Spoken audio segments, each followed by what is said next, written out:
It began with a whisper across the stars, a faint signal detected on the edge of the Sol system. The crew of the Aegis Horizon, a state-of-the-art exploration vessel, intercepted the anomaly during a routine deep space scan. The signal was old, ancient even, its origin traced to an uncharted planet labeled in the archives as Nexus 13. The star charts bore a single warning: do not approach. Commander Elias Vance stood on the bridge, the dim glow of holographic monitors casting eerie shadows across his face. "It's probably just a glitch," he muttered, his voice steady but tinged with curiosity. Yet, deep down, he knew better. Beside him, Lieutenant Kara Mendez furrowed her brow, analyzing the incoming data. "The signal's repeating," she said, her tone cautious. "It's almost a distress call." The rest of the crew gathered around, tension thick in the air. Dr. Samir Patel, the mission's xenobiologist, adjusted his glasses nervously. "Nexus 13, he said, his voice barely a whisper. "I've read about it. Supposedly, the site of an ancient cataclysm. Explorers who've ventured there never came back." His words hung heavy, like a ghost in the room. Despite the warnings, curiosity prevailed. The decision was unanimous: they would investigate. Within hours, the Aegis Horizon set course for the Forbidden Planet. The journey was uneventful, but an unsettling silence lingered among the crew, as if the ship itself shared their unease. When Nexus 13 came into view, the crew was struck by its haunting beauty. A swirling atmosphere of emerald and gold encased the planet, shimmering like liquid metal. "It's gorgeous," whispered Ensign Riley, the youngest of the team. But as they descended, the instruments began to falter. Readings spiked erratically, and the ship's AI, Athena, struggled to maintain stability. "Temporal distortions detected," Athena announced, her tone unnervingly calm. "Proceed with caution." The Aegis Horizon landed on a barren expanse, the terrain a patchwork of obsidian-like rocks and phosphorescent moss. The air shimmered unnaturally, as if the fabric of reality itself was fraying. The crew donned their suits and stepped onto the surface, each step echoing unnervingly in the stillness. As they began their survey, they stumbled upon something unexpected: remnants of a previous expedition. A rusted beacon, half buried in the ground, emitted weak pulses of light.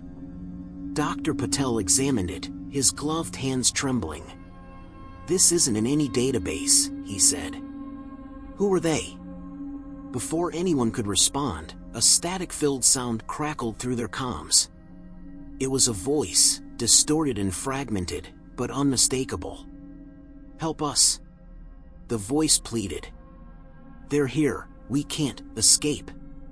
The crew froze, their breaths audible over the comms. "That's impossible," Kara said, her voice shaking. "The signal, it's coming from the future." Panic threatened to overtake them, but Commander Vance took control. "We're here now," he said firmly. "We need answers. Let's proceed, but stay alert." As the crew moved deeper into the terrain, the planet seemed to come alive.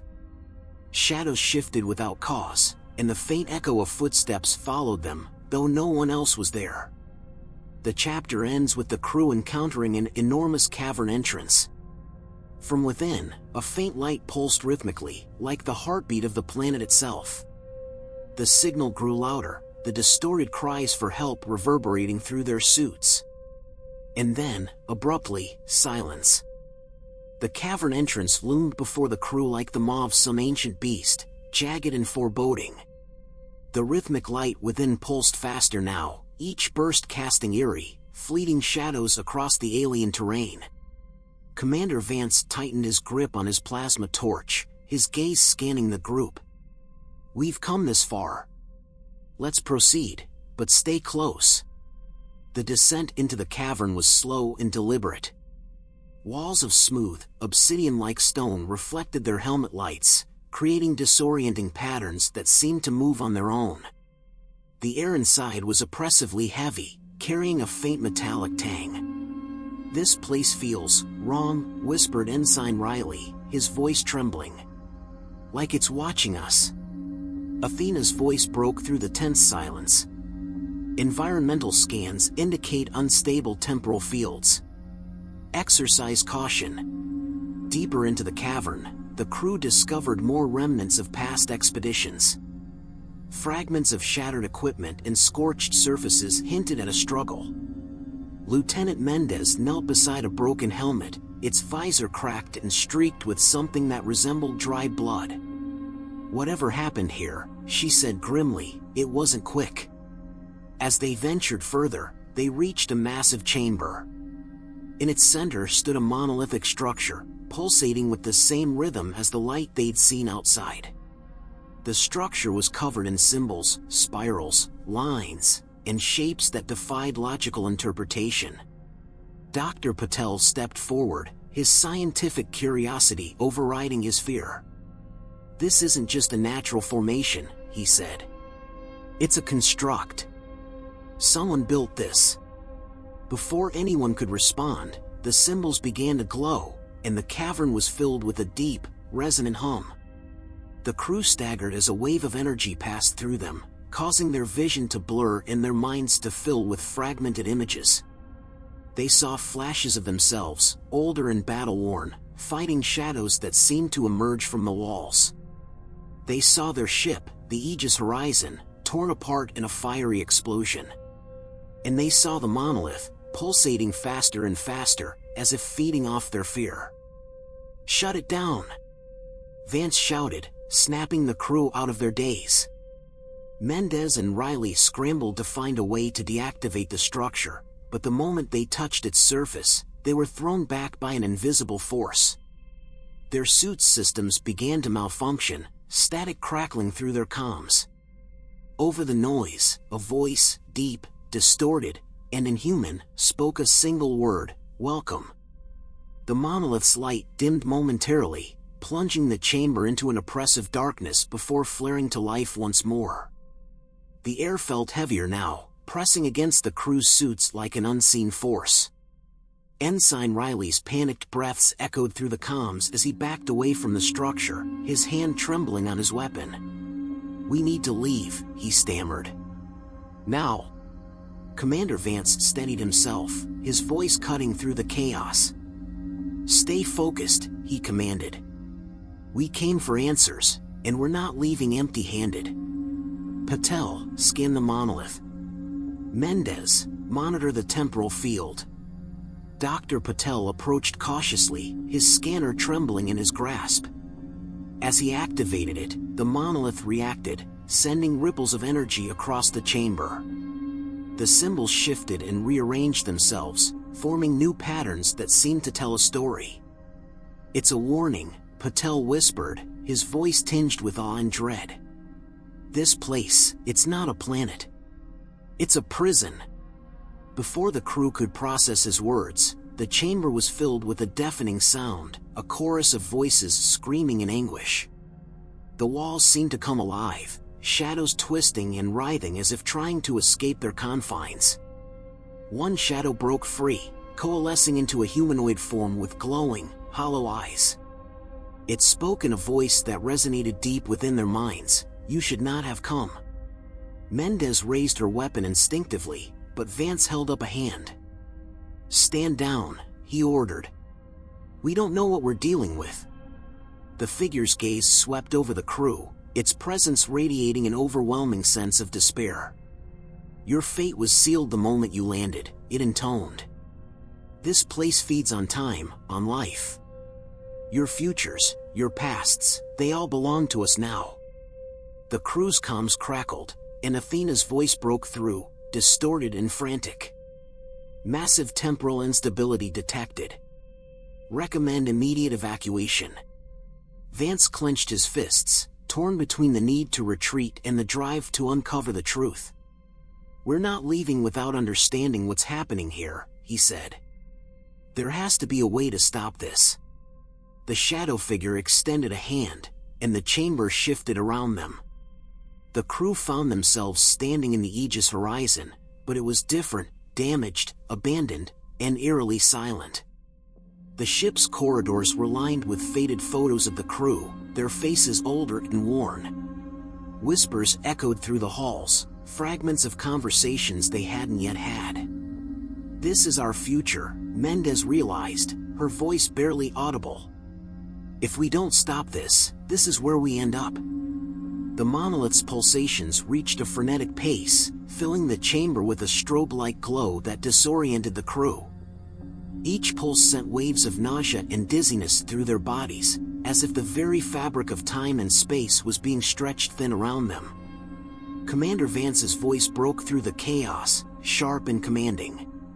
"We need to find a way to shut this thing down before it tears us apart." Lieutenant Mendez struggled to stabilize her suit's systems, which were glitching erratically. "It's like the monolith is interfering with everything, our comms, our tech, even us," she shouted, her voice laced with panic. Dr. Patel, crouched beside a scanner that was now emitting high-pitched warnings, added, "The temporal distortions are escalating. If we don't act soon, we could be trapped in a time loop, or worse." As they frantically debated their next move, the shadowy figure reappeared, its form now flickering like a faulty hologram. "You misunderstand," it said, its voice a distorted cacophony of overlapping tones. "This is not a puzzle to solve. It is a cycle to endure." The figure raised its hand, and the chamber warped again, pulling the crew into another vision.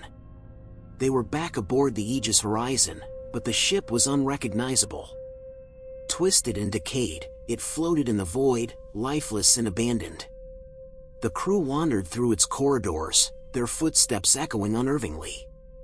In the med bay, they found their own bodies, older, frail, and lifeless, as if time had drained them of vitality. Ensign Riley recoiled in horror. "This isn't real," he whispered, his voice breaking. "This can't be real." The vision shattered, throwing them back into the cavern. The shadowy figure loomed closer, its form towering over them. "You've seen the truth," it intoned. "Your futures are not your own. They belong to the Nexus now." Vance, his resolve hardening, stepped forward. "You say this is a cycle. That means it can be broken. Tell us how." The figure hesitated, its flickering form wavering. "To break the cycle," it said slowly, "one must embrace it. But doing so carries a cost. A piece of your soul will remain here, forever tied to the Nexus." The pulsations of the monolith became deafening, resonating deep within the cavern and shaking the very ground beneath the crew's feet. Each pulse felt like a countdown, the rhythm accelerating toward an inevitable climax. Commander Vance, his jaw clenched, turned to the shadowy figure, his voice steady despite the chaos. "If there's a way to break the cycle, tell us exactly what needs to be done." The figure's hollow eyes flared with an unnatural light, its form flickering as if struggling to maintain coherence. "The monolith is the heart of the Nexus," it said, its voice layered with anguish. "It binds this place, controls the flow of time, and feeds on those who wander into its grasp. To sever its power, someone must merge with it, becoming both its prisoner and its warden. Only then will the cycle be broken for the rest of you." The weight of the revelation hit the crew like a physical blow. Riley's voice trembled as he stepped back. "That's not a solution, that's a death sentence." Mendez placed a hand on his shoulder, her own expression a mask of grim resolve.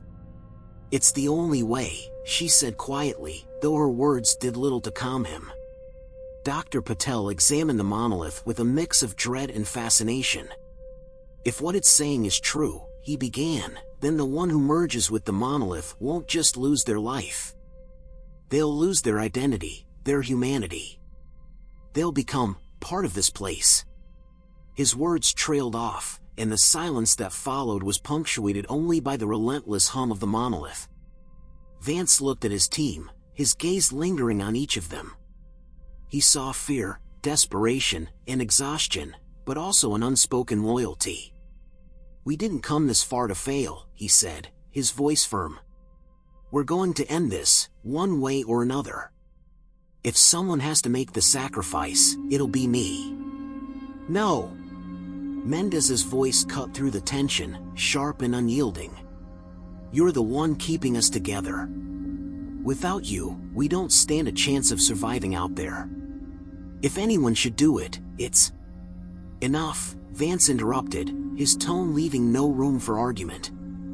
"This isn't up for debate. As captain, this is my responsibility." The monolith's light grew brighter, casting long, shifting shadows across the cavern.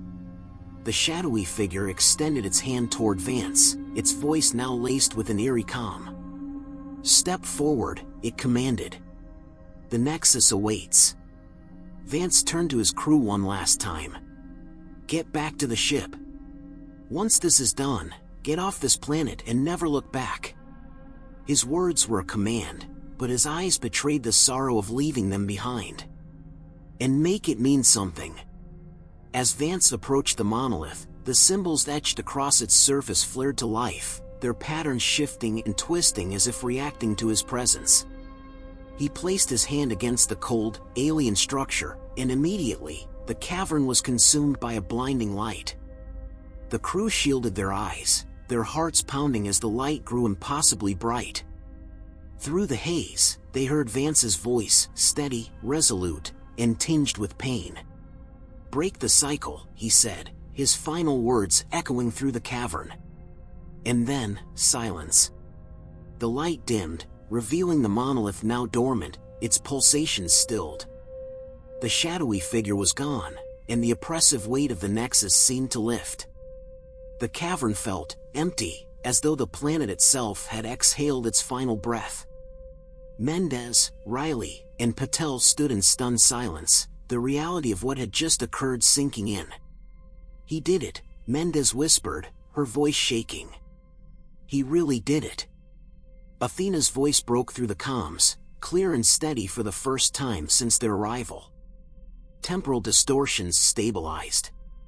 "Recommend immediate departure." The Aegis Horizon drifted silently through the void, its crew reduced to 3 weary souls. The weight of Commander Vance's sacrifice pressed heavily on them, an unspoken grief that filled every corner of the ship. The once bustling corridors now felt hollow, their footsteps echoing like the ghosts of their fallen leader. Mendez sat in the command chair, staring at the star map on the main console. Her fingers trembled as she keyed in the course for home, her mind replaying the events on Nexus 13.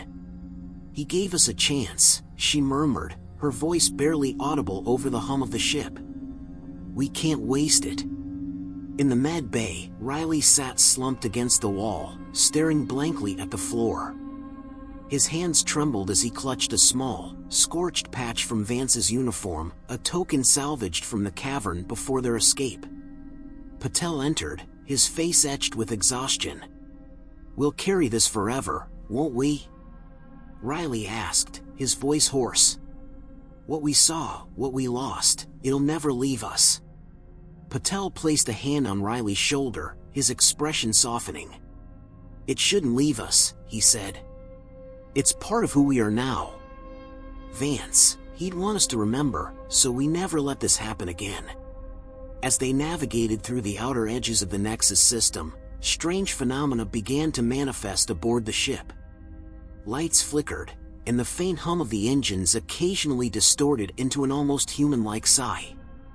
At first, they dismissed it as residual damage from the temporal distortions, but the incidents grew more unsettling. Mendez was the first to notice.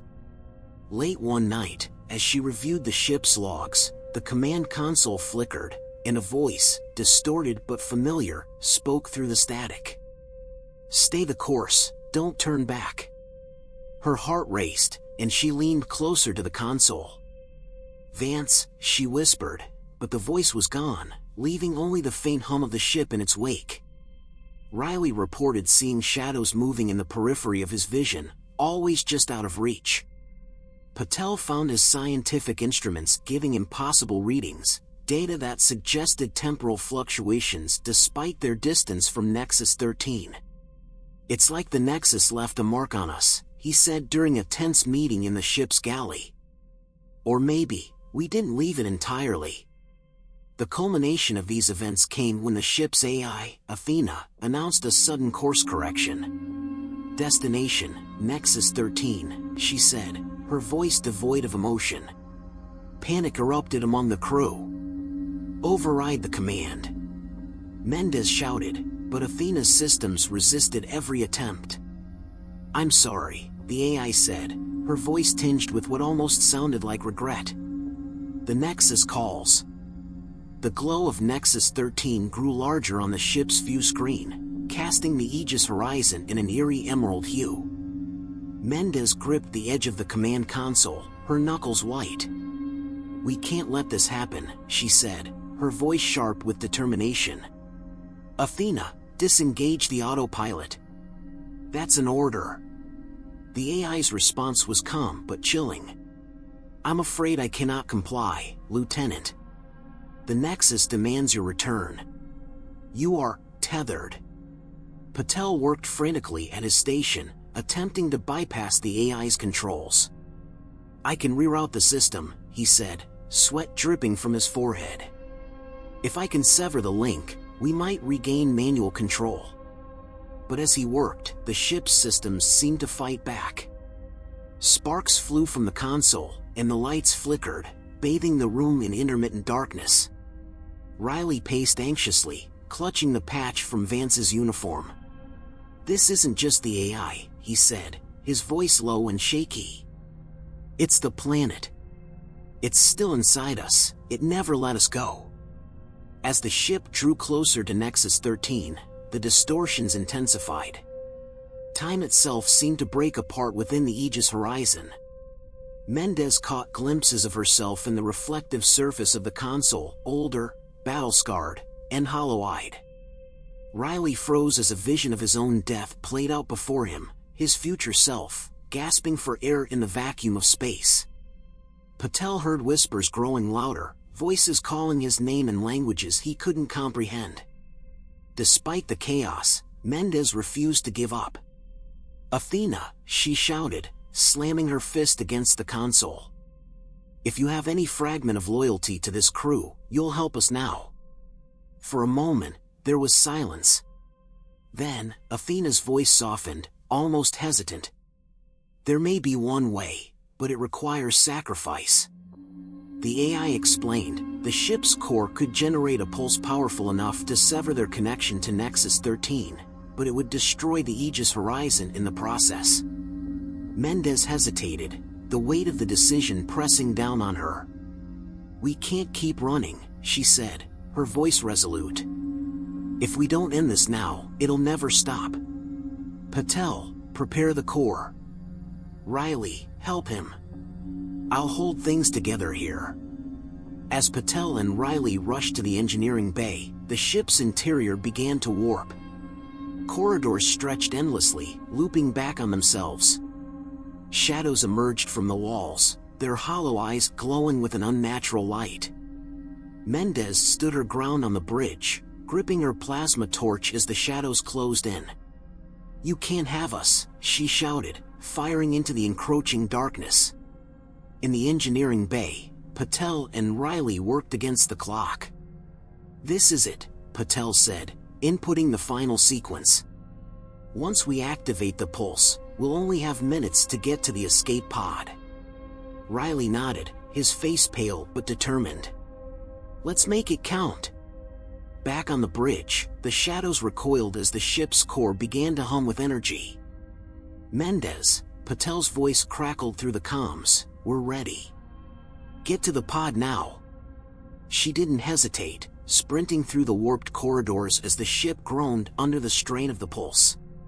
Riley and Patel were already inside the escape pod, shouting for her to hurry.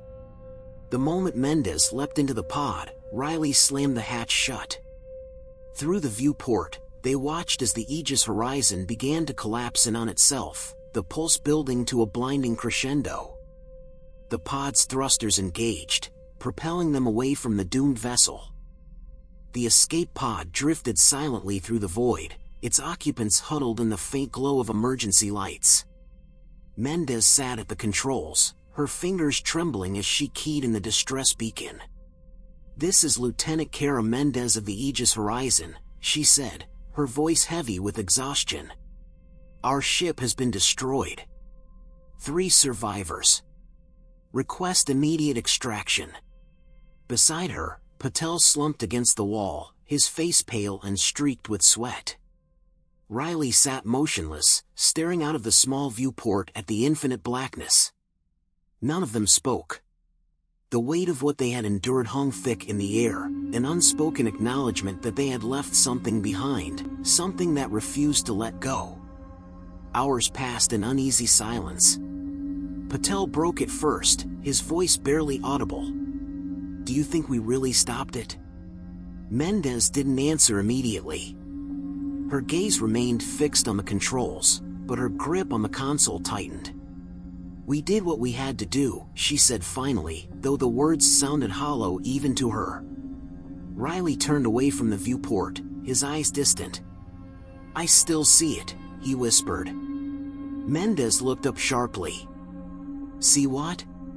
Riley hesitated, then gestured toward the darkness outside. "The light. It's still there, pulsing. Can't you feel it?" Patel shook his head, trying to dismiss the notion. "It's just your mind playing tricks on you. After everything we've been through, it's natural to." He stopped abruptly, his expression shifting to one of horror. Through the viewport, a faint green glow began to emerge, pulsing rhythmically. Mendez scrambled to the controls, frantically scanning for any signs of the anomaly. "That's impossible," she muttered. "We destroyed it. The pulse wiped out everything." But the readings told a different story. The glow was real, and it was getting closer. Suddenly, the pod systems began to malfunction. Lights flickered, and alarms blared as the controls became unresponsive. Athena's voice crackled to life, distorted and fragmented. "Warning, temporal anomaly detected. Brace for..." The AI's voice cut off, replaced by a deafening hum that resonated through the pod. The walls of the pod began to ripple, like liquid bending under an unseen force. Riley screamed as his reflection in the viewport distorted, showing an older, more broken version of himself. Patel clutched his head, his mind flooded with visions of the monolith and the shadows that had haunted them. Mendez fought to maintain her composure, shouting over the chaos. "Hold on. We're not giving up now." She reached for the emergency override, but before she could activate it, the hum reached a deafening crescendo. The pod was consumed by a blinding light. For a moment, time seemed to stand still. Then, abruptly, everything went silent.